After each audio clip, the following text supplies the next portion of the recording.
Welcome back to the Bird Nerd Podcast. I'm your host, Austin Rowe.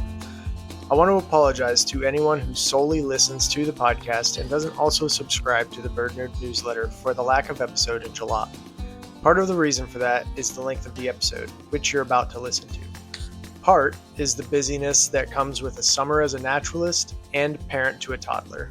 The final part is that I've been wanting to reset the timing of the podcast publish to be earlier in the month and found the combination of the other two factors set me up well to transition that for August.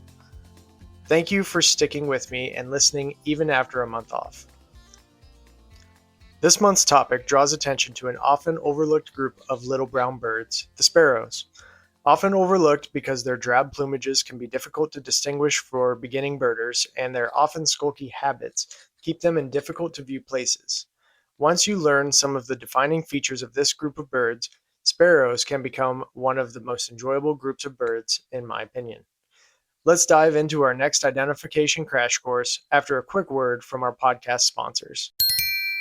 Nothing goes better with an early rise for a day of birding than a warm cup of coffee. It honestly may even be the official drink of the sport. But wouldn't it be great if you could support bird conservation while enjoying a mug? Birds and Beans Coffee thought so too. That's why they developed their Smithsonian bird-friendly, certified free trade, and USDA organic line of coffees. Not only do they adhere to the stringent regulations that qualify them for these certifications, but 5% of each bag of coffee sold goes directly back to conservation. I've personally been enjoying their Scarlet Tanager Dark Roast. The bold, smooth flavor holds hints of chocolate. Their 6 roasts come in 12-ounce, 2-pound, or 3-bag options. They offer a variety of grind options, and you can set your order to automatically renew to whatever frequency you think you may need more coffee. Their 3-bag option is a great way to order if you drink a lot of coffee. They also have a 50-pack of their Frack Packs, great for offices and people who look for convenience. So, if you'd like to support bird conservation while enjoying quality coffee on those early mornings out, check out birdsandbeanscoffee.com and order yours today. Also, check out the Bird Nerd newsletter for a Frack Pack giveaway. Are you tired of the neck strain that comes with carrying your binoculars on a strap around your neck? This time of year especially can make those bins so heavy as we look up for energetic migrants. Maybe you're a young birder and that darn strap is just too long and your binoculars keep knocking your knees. Sparkbird harnesses may be the answer for you. Made of the highest quality elastic and leather and handcrafted right here in the United States. All harnesses are one size and have some stretch to accommodate your body. The standard size will fit youth ages 10 and up and most adults, and the kids size will fit most children's ages 7 to 10. Sparkbird harnesses come in a wide variety of color options, and custom combos can also be made. Support this woman-owned small business by purchasing your harness at sparkbirdlife.com today. Iowa is home to 21 species of native sparrows, 2 introduced species, and 5 species that occur within its borders on a rare occasion. That's over half of the 45 species found across the United States, not to mention all of the different subspecies that occur here as well. Today I'm going to break down these 21 species into groups based on common markings that help define each species. These are the steps that helped me to become confident in my sparrow identification. The first group that I'll separate will be the towhees. We have 2 towhee species in Iowa, and they are much larger than most of your other sparrows.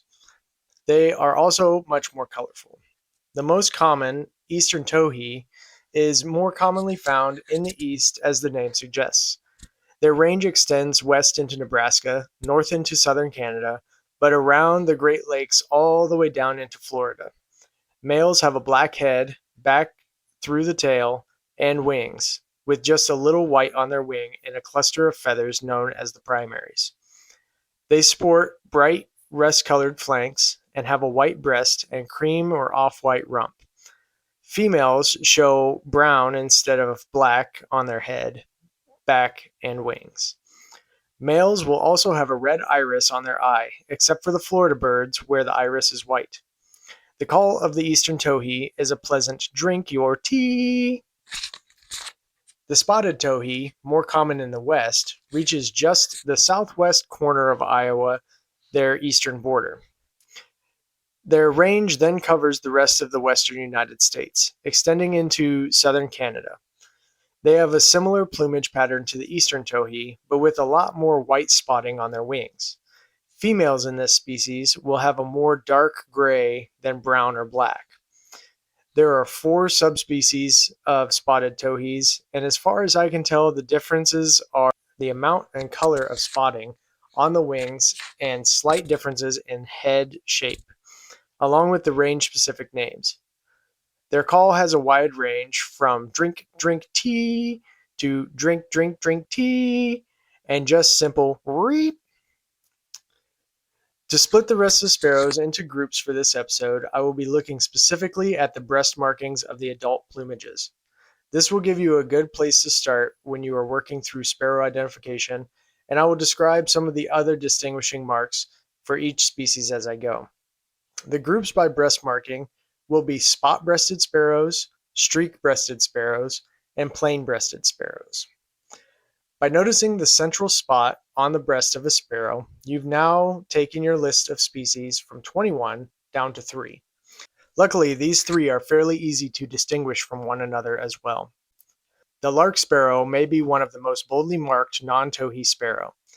The large central spot sits on a whitish gray breast, and their back is mottled brown. The bold and distinguishing marks come on their face of the species. Adults have a head pattern that is described in the National Geographic 8th edition as harlequin, meaning here that it alternates between dark reddish-orange, white, and thin black stripes. This is a species in Iowa that I often find along sparsely traveled gravel and dirt roads, and in dry, plowed fields. They breed here, but I tend to find them more often during spring migration.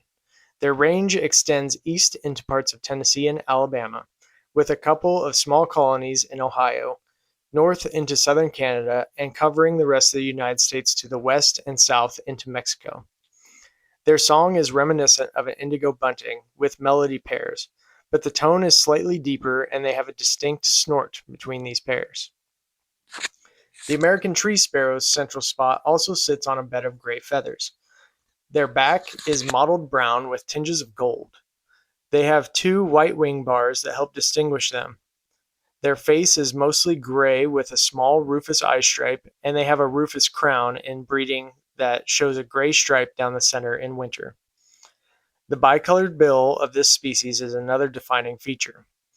This is a more northern species, breeding all over Alaska and northern Canada, and coming south just into northern Texas in the winter. I see this species while in their winter range, and they tend to be in flocks. Their song is rarely heard off of the breeding grounds, and their call is a non-distinct cheep. The song sparrow is definitely the most widespread of the spot-breasted sparrows.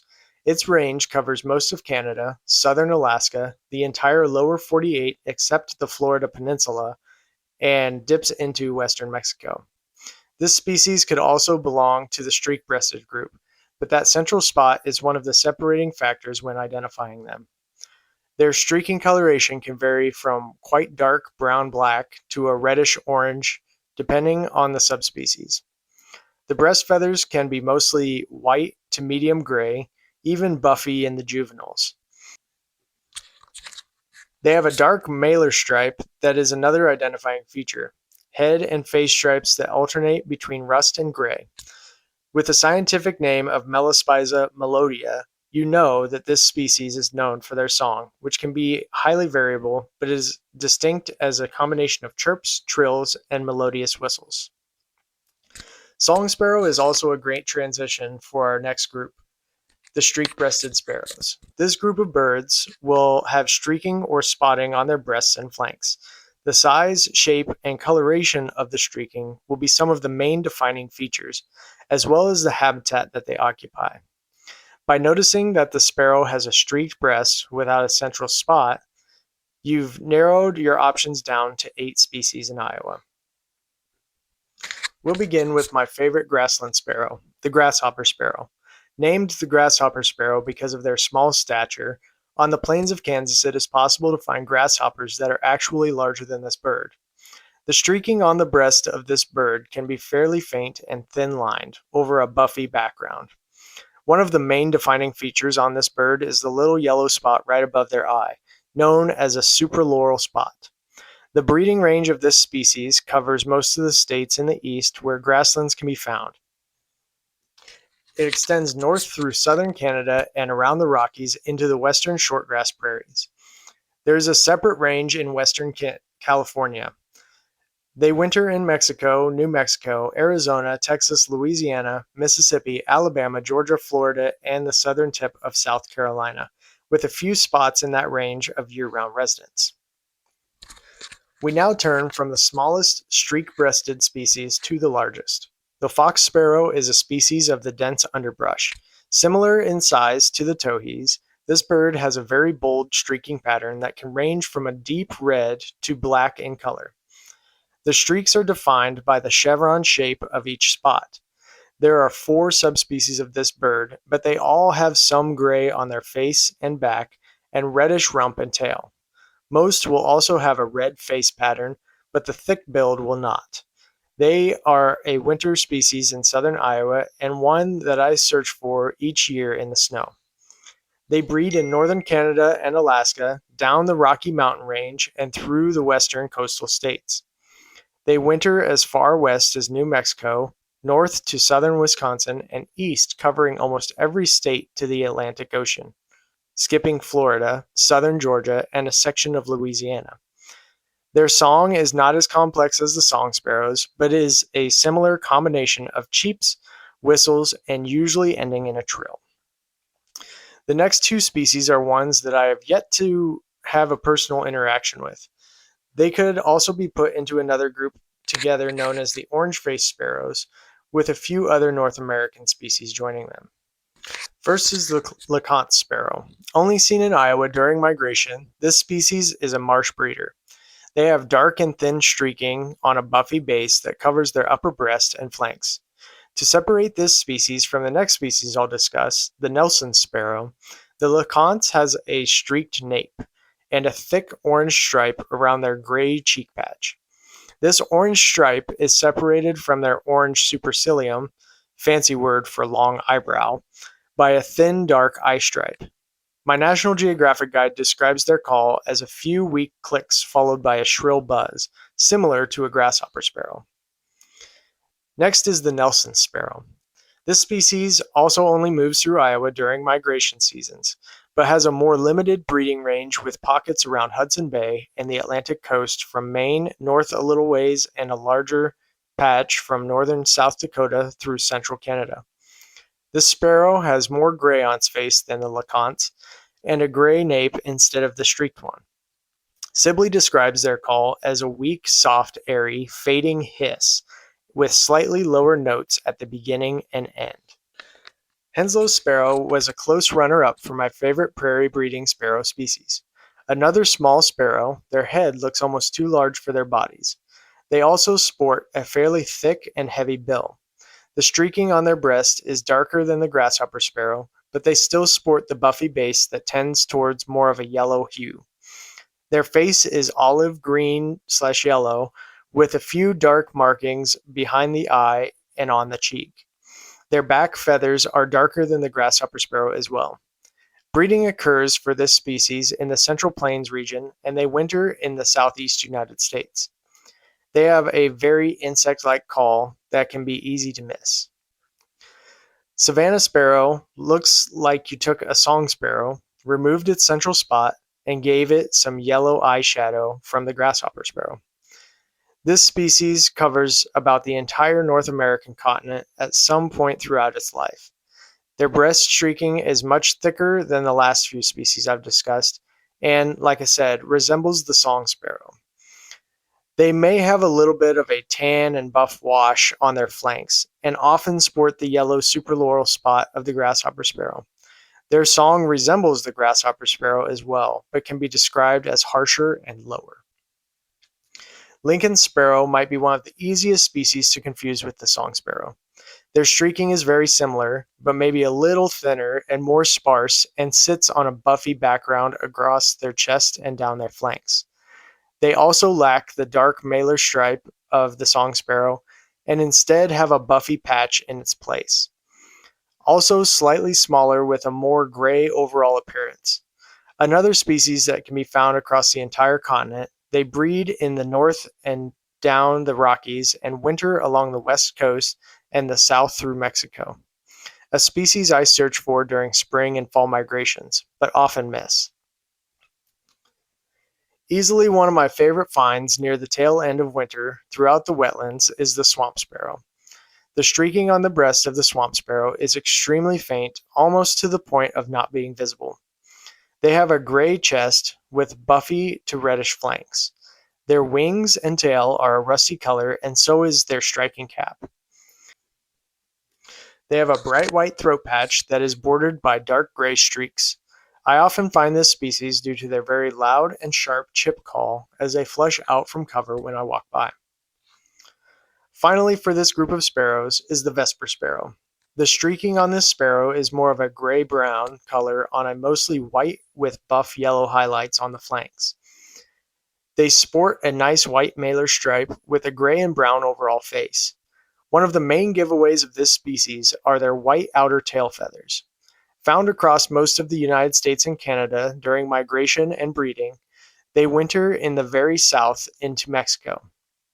They have a call similar to the song sparrow. The last group of native sparrows is the clean-breasted sparrows. This group will have no streaking or central spot on the breeding adults, and for the most part are fairly easy to tell apart. Finding a clean-breasted sparrow drops your search to only 7 species here in Iowa. By far the cutest species in this group is the chipping sparrow. Sporting their bright reddish crowns, white supercilium, and dark eye stripe. This species is very easy to identify by their head and face alone. The breast is a clean gray that fades to white on the belly and tan on the flanks. They have 2 white wing bars and can sometimes appear almost golden in color early in the spring. Their call is a simple and long trill. This species can be found in most places across North America, wintering in the very southern states and Mexico. Clay-colored sparrows inhabit the center of the continent, breeding in the far northern states and Canada, and wintering in the southern tip of Texas and Mexico. They also have a bold face pattern with a brown cap, white supercilium, dark eye stripe, tan cheek patch, and white again in the malar stripe. A great species for pointing out facial markings in a biology class. They also have 2 white wing bars, but their breast is almost completely white. A hard species to mix with another, but I have been known to struggle with clay-colored versus Vesper when I only catch a quick glimpse. Always remember to look for the white outer tail feathers on Vesper. Field sparrow can occasionally be mixed up with the American tree sparrow. This is where the central spot on the chest comes into play, as the tree sparrow does have one where the field sparrow does not. They do have similar facial patterns, with the orange on the field sparrow being much lighter and less defined. Field sparrows also only have 1 white wing bar and a pink bill instead of a bicolored one. Field sparrows are found in the northeast of the lower 48 during breeding and year-round to wintering in the southeast. Tree sparrows are only here in the winter. Another example of timing telling species as well. Their song sounds like a bouncing ball getting faster as it goes. The next 3 species all belong to the same genus and are one of my favorite groups of sparrows because I was able to find all 3 in the same patch occasionally when I lived in Kansas. The genus is Zonotrichia, and the first up is the white-crowned sparrow. This species has 2 different morphs, with the one they are named for having a black and white alternating stripe pattern on their crown. The other has a brown and tan pattern. Some sources say that the difference is based on age, with the black and white being the adults and the brown and tan being the immatures. Other sources call them all adults and say that it is just a genetic variation. This species winters here in southern Iowa and south through Mexico and nests in northern Canada, Alaska, and down the Rocky Mountains and Sierra Nevadas, with some year-round residency in the space between the two ranges. Their song is very sparrowy, with a combination of sweet whistles, variable warbles, and a short raspy trill. Harris's sparrow is a sparrow of interior North America, wintering mainly in Nebraska, Kansas, Oklahoma, and northern Texas, and breed in central northern Canada. Much more common when I was living in Kansas than I find now in Iowa. This is a species that reminds me of my earliest days as a birder. They have a black cap that bleeds down the front of their face to create a beard, pink bill, and can have a subtle pattern on the side of their face. First winter birds will have a white throat patch interrupting the beard. They occur typically in large flocks in their wintering range. Their song is a simple 2 to 3 whistles. The final Zonotrichia that I'll discuss here is by far my favorite. The white-throated sparrow is similar in pattern to the white-crowned sparrow, but has a yellow spot on their lores, or the very point of the eyebrow. They do have a white throat, as the name suggests, and come in white and tan-striped varieties. Their range is mostly east of the Rockies, but there is a small wintering range on the west coast from Washington into Baja California. They breed in Canada and winter to the south. Their song sounds like they're whistling Old Sam Peabody, Peabody, Peabody. The final species that I will cover for this episode is the dark-eyed junco, also known as snowbirds due to their habit of arriving with the onset of winter. This species has 4 well-defined subspecies that are easily identifiable from one another. The main subspecies, and the one that can be found throughout North America, is the slate-colored. Dark gray to black upper and white belly defines the males of this species. Females will have a brown wash on their backs and flanks. Some males have a hood that is extra dark. All varieties of dark-eyed junco have a pink bill. The next subspecies that I've found in both Kansas and Iowa is the pink-sided. Males are lighter and look more like the female of the slate-colored, but the wash on their sides is more pinkish than brown and can come all the way across the upper breast to connect in the center. This subspecies is found mostly along the Rocky Mountains from Montana down into northern Mexico. Next is the Oregon subspecies. This species breeds mainly in the Pacific Northwest and can be found throughout the western United States in the winter. They are one that I have on my life list thanks to a short trip to New Mexico. They sport a dark hood and orange wash on the back and flanks, definitely more red than the other 2 subspecies. Finally is the white-winged, the only subspecies I have yet to identify. They are most similar to the slate-colored male, but sport 2 white wing bars. They have a fairly limited range in northeastern Colorado, eastern Wyoming, and southeast Montana. Juncos typically travel in large flocks and make a sharp chipping noise in winter that is distinct and identifiable once you've experienced them a few seasons.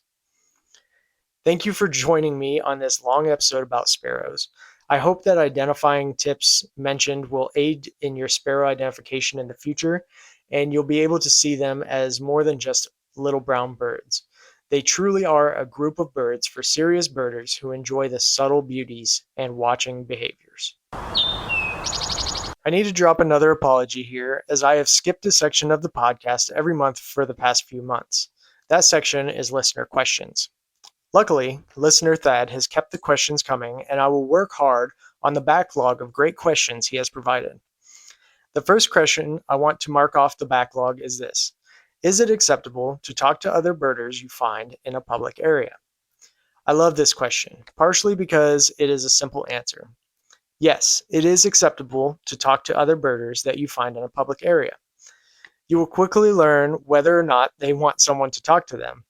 It may just be a quick interaction, but I have met some great birders and interesting people in general by talking to the other birders, or people I thought were birders, that I found. Talking to a birder on the trail can be easy.